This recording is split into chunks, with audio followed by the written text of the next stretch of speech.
wabarakatuh. Salam sejahtera dan semoga kita selalu dalam lindungan Allah Subhanahu wa taala. Perkenalkan, nama saya Dr. Shirley Rizky Kusumaningrum MPD, dosen tetap program studi pendidikan Bahasa Indonesia bagi penutur asing (DIPA) di Sekolah Pasca Sarjana Universitas Negeri Malang. Saat ini saya dalam proses mengikuti sertifikasi dosen gelombang pertama yang diselenggarakan oleh Kemendikti-Saintek tahun 2025. Saya akan melakukan penyusunan dokumen pernyataan diri dosen dalam unjuk kerja Tridharma Perguruan Tinggi atau PDD UKT PT. Pada kesempatan kali ini, saya akan memaparkan salah satu mata kuliah yang saya ampu, yaitu Bahasa Inggris untuk penulisan karya ilmiah. Saya mengajar mata kuliah Bahasa Inggris untuk penulisan karya ilmiah pada semester genap 2024-2025 dengan bobot 2 SKS, dan mata kuliah ini merupakan mata kuliah wajib dengan kode PDASUM 8008. Adapun deskripsi mata kuliah Bahasa Inggris untuk penulisan karya ilmiah ini adalah membahas tentang teori dan praktek penulisan karya ilmiah, dalam hal ini merujuk pada artikel sebagai hasil penelitian. Kegiatan pembelajaran dimulai dari pembahasan seputar hakikat penulisan artikel ilmiah, diikuti dengan sistematika penulisan artikel ilmiah mulai dari abstrak, pendahuluan, kajian pustaka, metode penelitian, temuan penelitian, pembahasan, kesimpulan, dan daftar pustaka. Mahasiswa juga belajar menghasilkan sebuah karya tulis berbahasa Inggris yang dapat dipublikasikan dalam jurnal berreputasi, baik nasional maupun internasional. Perkuliahan Bahasa Inggris untuk penulisan karya ilmiah diselenggarakan dengan pendekatan blended learning, yaitu perpaduan antara pembelajaran luring atau pembelajaran tatap muka dan juga daring melalui platform e-learning resmi Universitas Negeri Malang melalui sipejar.um.ac.id. Mahasiswa dapat mengakses materi perkuliahan, mengunduh RPS, serta mengunggah tugas secara online, sementara diskusi interaktif dan presentasi dilakukan dengan tatap muka di kelas. Metode pembelajaran yang saya terapkan bersifat aktif, partisipatif, dan berbasis pada pengalaman nyata, yang diantaranya adalah 1. Ceramah interaktif untuk membangun pemahaman konseptual mahasiswa terhadap teori penulisan karya ilmiah. 2. Project-based learning, di mana mahasiswa menyusun sebuah karya ilmiah sebagai bentuk aplikasi praktis dari materi yang telah dipelajari. Untuk capaian pembelajaran pada mata kuliah Bahasa Inggris untuk karya ilmiah ini adalah CPL 5, yaitu mahasiswa mampu melakukan penelitian dan pengembangan ilmu. Untuk capaian pembelajaran pada mata kuliah yang diharapkan antara lain: CPMK 1.1, mahasiswa mampu memahami ide, konsep, dan gagasan tentang teks akademik berbahasa Inggris. CPMK 1.2, mahasiswa mampu menganalisis organisasi struktur penulisan karya ilmiah berbahasa Inggris. CPMK 2.1, mahasiswa mampu memahami dan melaporkan hasil penelitian. Dan CPMK 2.2, mahasiswa mampu menulis sebuah karya ilmiah pada jurnal berreputasi baik nasional maupun internasional. Untuk media pembelajaran pada mata kuliah Bahasa Inggris untuk penulisan karya ilmiah ini meliputi 1. Modul atau RPS yang dapat diunduh dari platform e-learning resmi Universitas Negeri Malang, yaitu pada sipejar.um.ac.id. 2. PowerPoint dan artikel ilmiah, serta yang ketiga adalah video pembelajaran. Adapun materi pembelajaran pada mata kuliah Bahasa Inggris untuk penulisan karya ilmiah ini meliputi 1. Hakikat penulisan karya ilmiah. 2. Sistematika penulisan abstrak. 3. Sistematika penulisan pendahuluan. 4. Sistematika penulisan kajian pustaka. 5. Sistematika penulisan metode penelitian. 6. Sistematika penulisan temuan penelitian dan pembahasan. Dan 7. Sistematika penulisan kesimpulan dan daftar pustaka. Penilaian dalam mata kuliah bahasa Inggris untuk penulisan karya ilmiah ini mencakup 4 komponen utama, yaitu yang pertama adalah ujian tengah semester atau UTS dengan bobot 20%, ujian akhir semester atau UAS dengan bobot 20%, partisipasi mahasiswa dengan bobot 10%, dan yang terakhir adalah draft artikel ilmiah yang telah disubmit pada jurnal nasional atau internasional bereputasi dengan bobot 50%. Penilaian dilakukan secara objektif berdasarkan indikator seperti ketepatan dan penguasaan materi, partisipasi aktif, dan kemampuan analisis terhadap artikel ilmiah. Saya menggunakan rubrik penilaian yang jelas dan terukur, dan hasil evaluasi saya sampaikan kembali kepada mahasiswa sebagai bagian dari proses umpan balik untuk meningkatkan kualitas pembelajaran. Dengan pendekatan ini, saya berkomitmen untuk menciptakan pembelajaran yang berpusat pada mahasiswa, sekaligus menyiapkan lulusan yang mampu berpikir kritis dan adaptif terhadap perubahan, serta siap menghadapi tantangan dunia kerja yang dinamis. Baik, untuk tahapan berikutnya, mari kita simak video pembelajaran mata kuliah bahasa Inggris untuk penulisan karya ilmiah.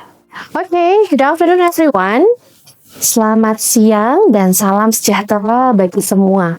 Bagaimana kabarnya hari ini?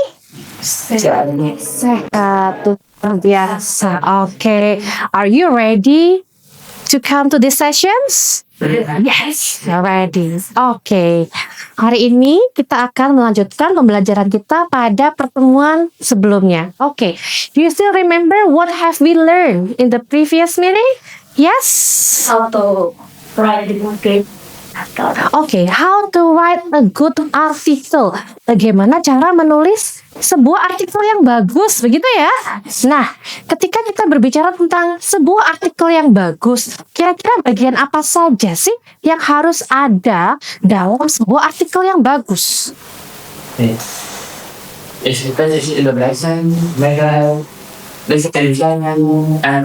Oke, good job. So, when we talk about a good research article, itu adalah harus terdiri dari yang tadi ya, introduction. Kemudian adalah methods atau metodologi, diikuti dengan results and discussions, dan ada yang namanya conclusions, gitu ya.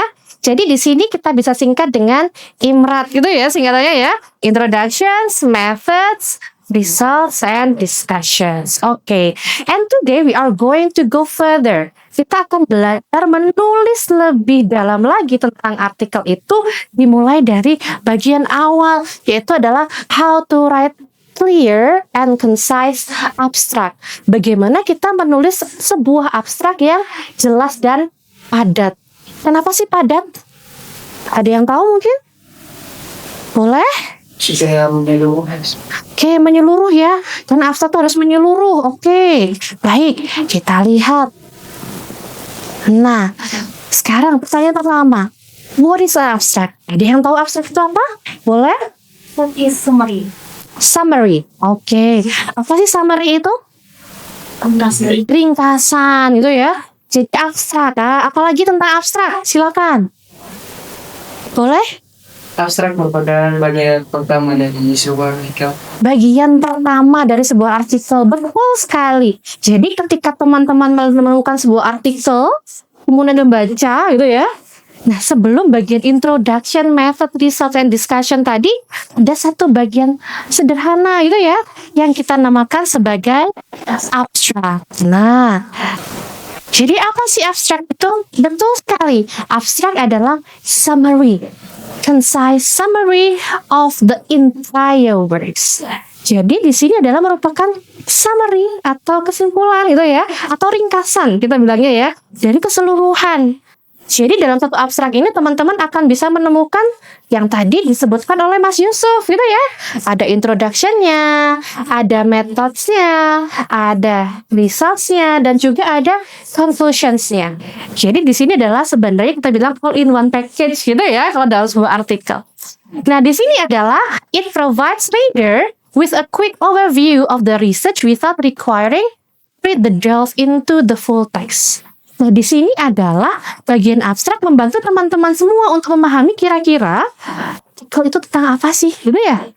Nah, teman-teman kan dalam mata kuliah Di sini adalah dituntut untuk bisa membaca, mengkaji berbagai macam literatur pada jurnal, gitu ya. Pada artikel-artikel bereputasi. Biasanya teman-teman apa dulu? Abstrak gitu ya. Apakah teman-teman membaca semuanya? Mulai dari awal sampai akhir? Tidak. Teman-teman hanya perlu membaca abstraknya saja. Karena dengan abstrak itu adalah teman-teman adalah get the whole ideas. Teman-teman akan mendapatkan ide keseluruhan gitu ya. Research ini tentang apa? Karena berisi tentang tadi introduction, method, result, and conclusions. Oke. Nah, berikutnya conclusions. Oke. Conclusions itu adalah harus ada di bagian abstrak karena apa? Link the finding back to the research questions. Jadi kita kayak menggabungkan kembali, oh jadi temuan ini adalah hasilnya apa? Gitu ya. Yang tidak boleh adalah avoid speculative language or overly broad claims. Tapi kita pun tidak boleh terlalu mengklaim terlalu luas bahwa oh temuanku ini akan bisa dipakai di seluruh dunia. Nah, kita hanya fokus pada temuan kita sendiri, gitu ya. Nah, inilah bagian-bagian penting dari sebuah abstrak yang baik. Nah, sekarang kita coba pelajari contoh abstraknya. Nah, kita baca ya. Nah, ini adalah sudah tersusun dari 4 warna yang berbeda, gitu ya. Kita lihat bahwa teaching English as a foreign language in early years has become prevalent in response to contemporary trends of English as a global language. However, early childhood teachers may face challenges that would prevent children from achieving success in learning English in different educational contexts. Jadi di sini bagian ini menjelaskan tentang apa? Tentang background of the study tadi gitu ya. Menjelaskan, oh penulis itu mau nulis tentang apa? Pembelajaran bahasa Inggris sebagai bahasa asing pada pembelajar muda, early years gitu ya. Kemudian adalah this study explored the challenges that kindergarten teachers face when teaching English as a foreign language at kindergarten schools in Kuwait. Jadi di sini menjelaskan tentang oh ternyata gitu ya, authors-nya memiliki tujuan untuk apa? Explore the challenges. Mengeksplorasi bahwa oh ternyata ketika kita mengajarkan kindergarten itu apa? TK ya. Anak-anak TK itu kira-kira tantangannya apa nih? Dan ini terjadi di Kuwait. Jadi kita akui juga ya bahwa pembelajaran bahasa Inggris pada tingkat awal pada pembelajar muda itu memang sangat dibutuhkan. Dan ini adalah menjelaskan tentang purpose of the study, purpose of the article, di mana artikel yang ditulis itu memiliki tujuan untuk mengeksplorasi tantangan-tantangan yang dihadapi ketika pembelajaran bahasa Inggris sebagai bahasa asing itu diterapkan pada kelas awal atau pembelajar muda. Nah, bagian kedua adalah methods. Nah, di sini apa yang diceritakan? The researchers interviewed 16 kindergarten teachers and then conducted classroom observations. Berarti apa yang dilakukan? Observasi. Apalagi? Wawancara. Itu ya. Berapa orang? 16 atau 16 itu ya. Ini dijelaskan. Tidak perlu dijelaskan misalnya tentang interview guides-nya gitu ya. So the interview there are 16 questions. Tidak perlu. Nanti teman-teman simpan ketika di dalam artikelnya gitu ya. Ketika di abstrak hanya disampaikan bahwa menggunakan interview dan juga questionnaire. Nah, berikutnya apa? Teachers English Proficiency Levels. Nah, berarti kemampuan, karena ini dilakukan di Kuwait ya. Dan di Kuwait itu bukan bahasa Inggris bahasa utamanya. Berarti adalah their English Proficiency Level itu juga menjadi salah satu tantangan tersendiri. Nah, terakhir adalah conclusions, yaitu this paper concluded by highlighting several implications for decision maker to further enhance teaching as a foreign language in kindergarten schools. Berarti harapannya apa di sini ya? Kesimpulannya tadi gurunya proficiency levelnya kurang gitu ya. Kemudian kurikulum bahasa Inggrisnya belum memadai seperti itu ya. Berarti adalah kesimpulannya diperlukan suatu kegiatan, suatu pelatihan yaitu bisa meningkatkan proficiency level, adanya training dan juga adanya bagaimana modifikasi dari kurikulum bahasa Inggris. Nah, dari sini apakah teman-teman bisa memahami bagaimana cara menulis abstrak yang bagus? Oke, nah, tetapi ada satu bagian lagi yang tidak boleh lupa dalam sebuah abstrak. Apa itu? Keywords. Nah, what do you know about keywords? Keywords itu apa sih sebenarnya? Kata kunci. Penting nggak? Untuk apa? Biasanya kalau kita cari di Google Scholar, ketik ya. Kita cari apa nih? Misalnya mathematics educations, kita cari. Jadi biar artikel teman-teman itu mudah dicari, maka harus memberikan yang namanya keywords. So this one is also important to be included in your abstract. Oke. Nah, contohnya adalah seperti ini. Ini contohnya ya. Nah, kindergarten teachers challenges in teaching English as a foreign language to children. Maka keywordsnya adalah teaching, English language, challenges, dan foreign language kindergarten children. Nah, berarti keywords itu dari mana? Dari judulnya teman-teman. Kira-kira apa sih? Nah, coba misalnya kita tanya ya. Misalnya Mbak Adit punya judul apa? What is your research title? Analysis of certain spatial abilities in terms of gender. In terms of gender, okay. So if you have to write down the keywords, what are they? Spatial abilities. Spatial abilities? Gender. Genders. Okay. So you may also add the another one maybe. What is it? Analysis of student spatial abilities. Nah, kita bisa bilang student spatial abilities and then also in terms of gender, SLR. Nah, systematic literature review. So that's actually how to make the concise and clear the abstract. So now it's your turn, right? So please, each of you now working on your abstract, gitu ya. Silahkan teman-teman sekarang melanjutkan menulis abstraknya dari penelitian yang sudah teman-teman lakukan. Kemudian nanti akan kita presentasikan 1-2 orang di depan. Oke, silahkan.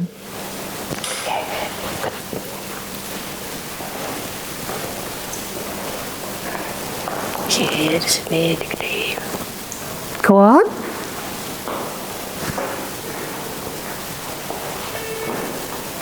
Okay.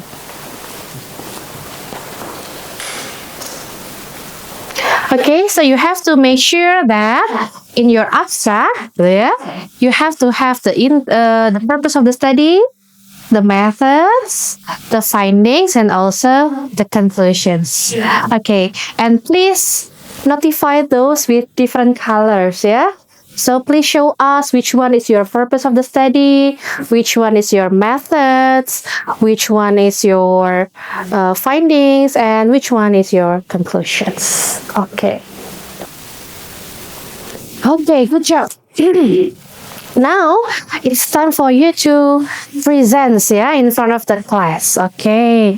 So maybe we can start with Irem. Okay, would you mind please showing your presentations in front of the class? This one?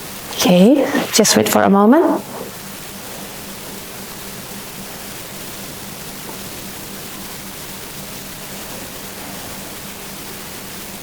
Okay, here Mbak Iren is going to present about the abstract that she has written. Okay, let's see.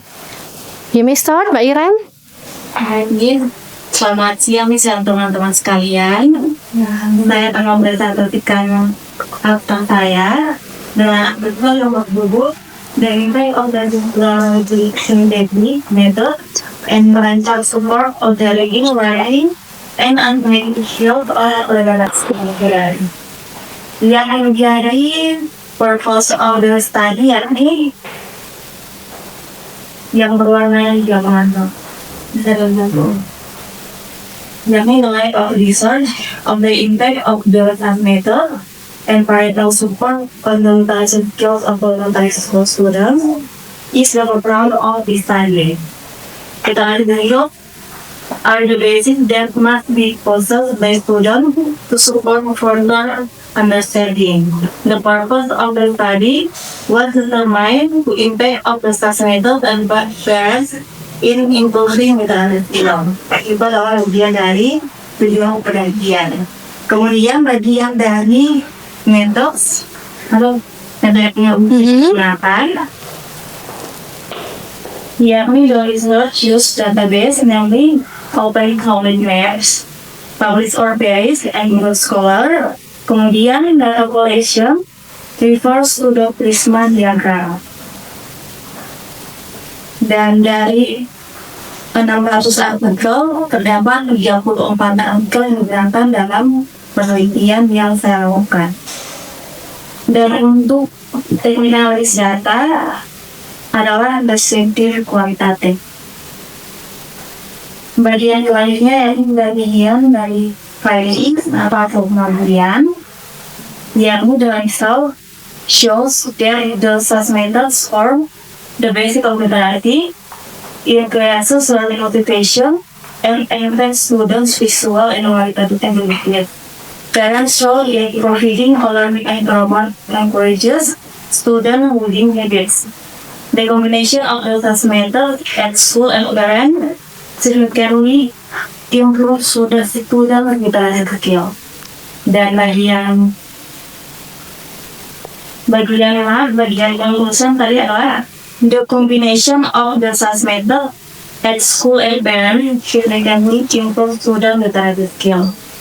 Dan yang terakhir keywords adalah transmitter, parents, literary skill, elementary school, and early grade. Okay. Masih ada deh. Okay, let's give appreciations first for Kak Iren.